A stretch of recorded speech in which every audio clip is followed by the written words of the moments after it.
जय हिंद मेरे प्यारे साथियों, स्वागत है आपका हमारे यूट्यूब चैनल में। गाइस, आज के इस वीडियो में हम बिहार पुलिस परीक्षा 2023 से संबंधित एक जो कि 21,391 पदों पर जो है वैकेंसी आई थी, इससे संबंधित हम जीके जीएस के महत्वपूर्ण प्रश्नों को इस वीडियो में करेंगे। देखिए, इस वीडियो में हम प्रैक्टिस सेट नंबर 9 लाए हैं। इससे पहले हमने 8 वीडियो बनाया है। अगर आपने उन वीडियो को नहीं देखा है तो आप उन वीडियो को जरूर देखिएगा। चलिए बिना समय गए वीडियो को स्टार्ट कर लेते हैं। तो देखिए, यहाँ पे हमारा पहला नंबर जो प्रश्न है कि निम्नलिखित में से कौन सा रबर के वल्कनाइजेशन में प्रयोग किया जाता है। तो देखिए, रबर के वल्कनाइजेशन में किसका प्रयोग किया जाता है, तो वह सल्फर का प्रयोग किया जाता है। ऑप्शन सी इसका राइट आंसर हो जाएगा, सल्फर का प्रयोग किया जाता है। ठीक है, चलिए अगला यहाँ पे देखिए, दूसरा नंबर जो प्रश्न है हमारा कि आँख के किस भाग पर वस्तु का प्रतिबिंब बनता है। तो आँख के किस भाग पर वस्तु का प्रतिबिंब बनता है, तो वह दृष्टिपटल पर बनता है। ठीक है, ऑप्शन डी इसका राइट आंसर हो जाएगा, दृष्टिपटल पर जो है किसी आँख में दृष्टिपटल पर ही वस्तु का प्रतिबिंब जो है उसका छाया जो है वहीं पे बनता है। ठीक है, ऑप्शन डी इसका राइट आंसर हो जाएगा। नेक्स्ट यहाँ पे देखिए, तीसरा नंबर जो प्रश्न है यहाँ पे हमारा कि कास्टिक सोडा का रासायनिक नाम क्या है। कास्टिक सोडा का रासायनिक नाम क्या होता है, तो सोडियम हाइड्रोक्साइड। ठीक है, सोडियम हाइड्रोक्साइड को कास्टिक सोडा के नाम से जाना जाता है, जिसको हम NaOH लिखते हैं। ठीक है, NaOH सोडियम हाइड्रोक्साइड, जिसको हम कास्टिक सोडा के नाम से भी जानते हैं। ठीक है, तो ऑप्शन सी इसका राइट आंसर हो जाएगा, सोडियम हाइड्रोक्साइड।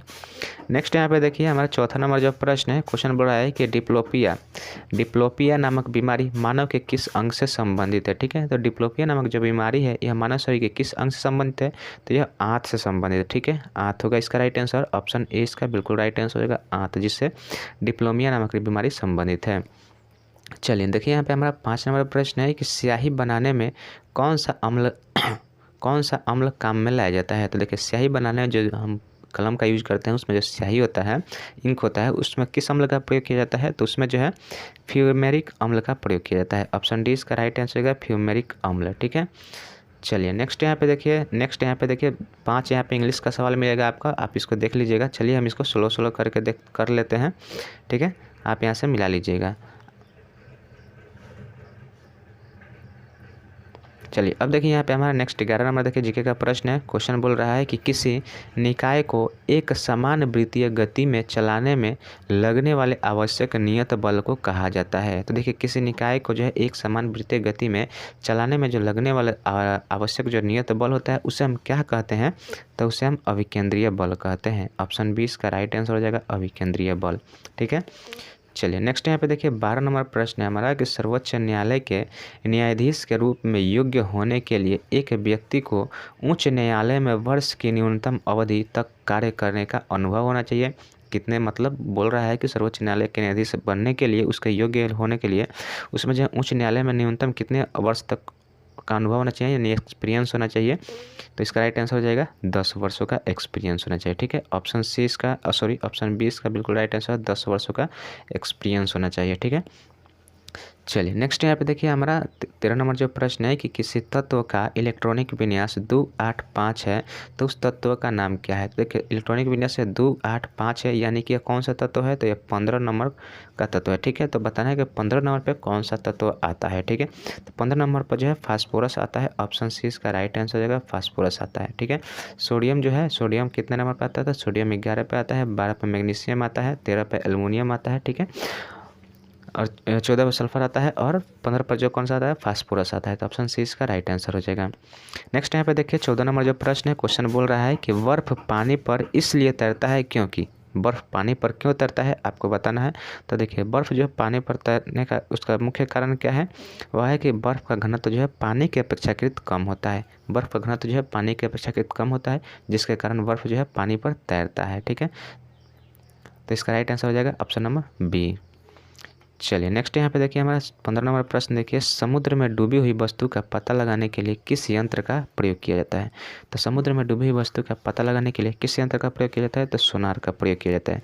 वहीं पर अगर वायुमंडल में किसी का पता लगाना है तो उसमें रडार का प्रयोग किया जाता है। ठीक है, तो इसका राइट आंसर हो जाएगा ऑप्शन नंबर ए, समुद्र में डूबी हुई किसी वस्तु का पता लगाने के लिए सोनार का प्रयोग किया जाता है।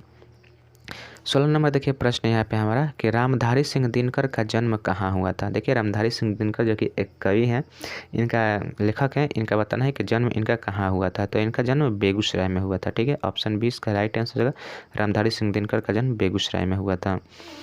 17 नंबर देखिए प्रश्न हमारा कि स्वर्ण शस्य पर पद तल लुठित, स्वर्ण शस्य पर पद तल लुठित उपरोक्त किनकी उक्ति है, यानी यह किनकी उक्ति है, किनके द्वारा लिखा गया है। तो इसका राइट आंसर क्या होगा, राइट आंसर हो जाएगा सुमित्रा नंदन पंत। ठीक है, ऑप्शन 20 का राइट आंसर होगा सुमित्रा नंदन पंत द्वारा लिखे गए कविता में यह जो पंक्ति है लिखा गया है स्वर्ण शस्य पद पर तल लुठित। ठीक है, याद कीजिएगा, बहुत ही इंपॉर्टेंट प्रश्न है। चलिए नेक्स्ट यहाँ पे हमारा 18 नंबर देखिए प्रश्न है कि ना करीझी तन देत मृग, ना करीझी तन देत मृग नर धन हेतु समेत उपरोक्त दोहा किनकी है। तो यह दोहा है, यह दोहा बताना है किनके द्वारा लिखा गया है। तो यह जो है कवि रहीम के द्वारा लिखा गया यह दोहा है। ऑप्शन ए इसका राइट आंसर हो जाएगा। बहुत ही महत्वपूर्ण प्रश्न है। चलिए देखिए यहाँ पे हमारा 19 नंबर प्रश्न है कि राम राज्य कौन सा समास है। तो देखिए राम राज्य कौन सा समास है, तो राम राज्य जो है यह तत्पुरुष समास है। ऑप्शन सी इसका राइट आंसर हो जाएगा, तत्पुरुष समास है राम राज्य। 20 नंबर देखिए प्रश्न है कि पतन का विपरीतार्थक शब्द बताएं। पतन का विपरीतार्थक क्या होता है, तो पतन का उत्तन होता है। ठीक है, ऑप्शन सी इसका राइट आंसर होगा, पतन का उत्तन होता है विपरीतार्थक शब्द।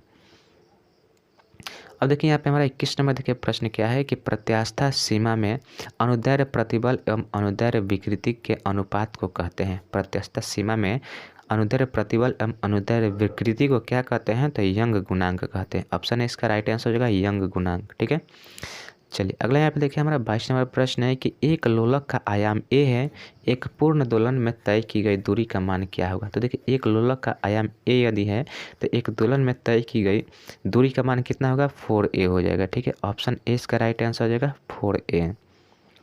चलिए नेक्स्ट यहाँ पे हमारा 23 नंबर देखिए प्रश्न है कि सरल लोलक के आवर्तकाल जिसको हम t से सूचित करते हैं एवं लोलक की लंबाई जिसको हम यह l से सूचित करते हैं के बीच का ग्राफ क्या होता है। तो इनके बीच का ग्राफ क्या होता है आपको बताना है। तो इनके बीच का ग्राफ जो है वह परवलय होता है। ठीक है, परवलय कैसा होता है, यह ग्राफ हो गया और यह आपका परवलय इस तरह से होगा तो इसको परवलय कहते हैं, या फिर इस तरह से होगा तो इसको परवलयी कहते हैं। ठीक है, तो एक सरल लोलक आवर्तकाल में एक सरल लोलक आवर्तकाल एवं लंबाई में जो इनका बीच का ग्राफ होता है वह परवलयाकार होता है। ऑप्शन डी इसका राइट आंसर हो जाएगा।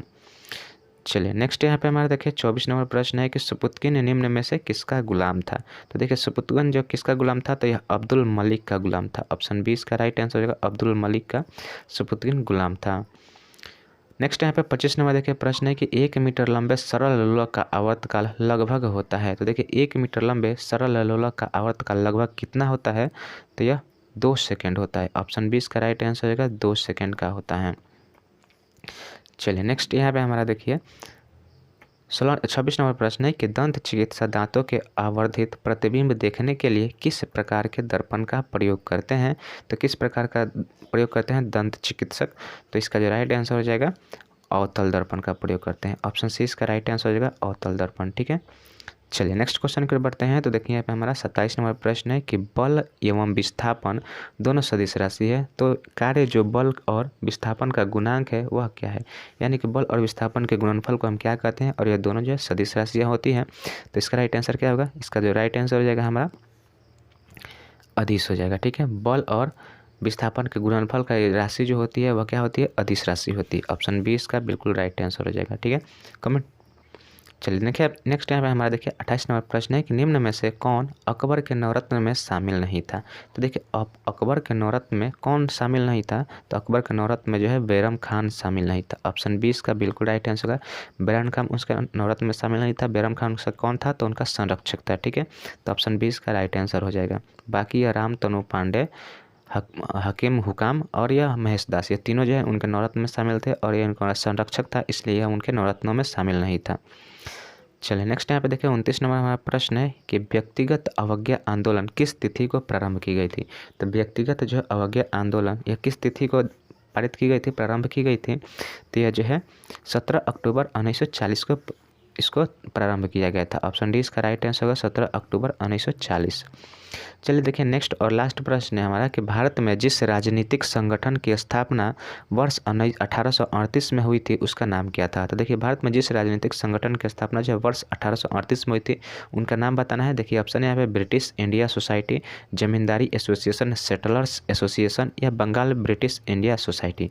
तो इसका राइट आंसर हो जाएगा जमींदारी एसोसिएशन। जो 1838 ईस्वी में जो भारत में जिस राजनीतिक संगठन का स्थापना किया गया था उसका नाम था जमींदारी एसोसिएशन। ऑप्शन 20 का राइट आंसर हो जाएगा। ठीक है, तो सो गाइस आज के लिए बस इतना ही रखते हैं। उम्मीद करते हैं वीडियो आपको अच्छी लगी। देखिए वीडियो अच्छी लगी तो वीडियो को लाइक और हमारे चैनल पर पहली बार आए तो चैनल को सब्सक्राइब जरूर कीजिएगा। तो चलिए मिलते हैं नेक्स्ट वीडियो में, तब तक के लिए जय हिंद जय भारत।